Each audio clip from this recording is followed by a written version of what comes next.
स्वर्ग बना सकते हैं। यह कविता रामधारी सिंह दिनकर जी द्वारा रचित आईसीएसई बोर्ड के पाठ्यक्रम साहित्य सागर से ली गई है। प्रस्तुत कविता का अंश दिनकर जी की रचना कुरुक्षेत्र से लिया गया है। धर्मराज, यह भूमि किसी की नहीं कृत है दासी, है जन्मना समान परस्पर इसके सभी निवासी। सबको मुक्त प्रकाश चाहिए, सबको मुक्त समीरण, बाधा रहित विकास मुक्त आशंकाओं से जीवन। तो कवि कहते हैं कि कुरुक्षेत्र में भीष्म पितामह युधिष्ठिर को अपना अंतिम उपदेश देते हुए कह रहे हैं कि हे धर्मराज, ये भूमि किसी की खरीदी हुई दासी नहीं है।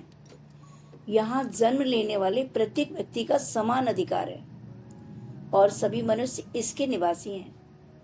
सभी को पृथ्वी द्वारा सभी सुविधाएं चाहिए, जैसे स्वतंत्र प्रकाश, स्वतंत्र वायु, समीरण माने वायु, और ऐसा विकास जिसमें कोई बाधा ना आए।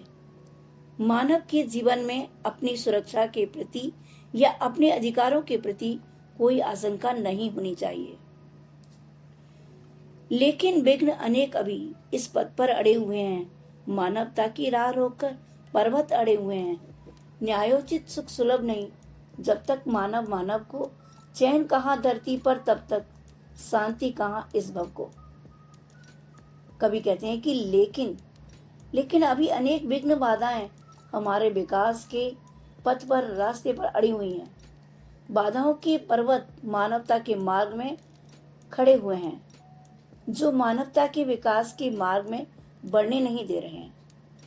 न्याय का सुख जब तक मानव को नहीं मिल सकता, तब तक धरती पर मानव चैन की सांस नहीं ले सकता और ना ही संसार में शांति की स्थापना हो सकेगी।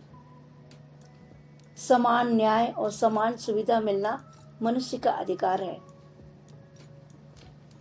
जब तक मनुष्य का यह सुख भाग नहीं सम होगा, समित न होगा कोलाहल, संघर्ष नहीं कम होगा, उसे भूल व फंसा परस्पर ही शंका में भय में, लगा हुआ केवल अपने में और भोग संचय में।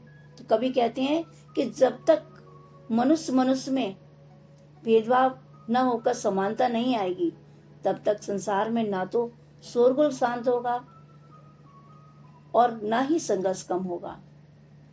समानता के आदर्श को भूलकर मनुष्य परस्पर एक दूसरे पर संदेह करते हैं और अपने ही भोग विलास की वस्तुओं, धन आदि एकत्र करने में लगे हुए हैं। इससे उसका उद्धार और विकास होना असंभव है।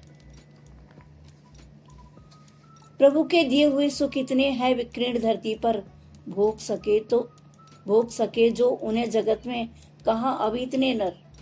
सब हो सकते तुष्ट एक सा, सब सुख पा सकते हैं, चाहे तो पल में धरती को स्वर्ग बना सकते हैं। तो कवि कहते हैं कि ईश्वर ने मनुष्य को पृथ्वी पर इतनी सुख सुविधाएं प्रदान की हैं।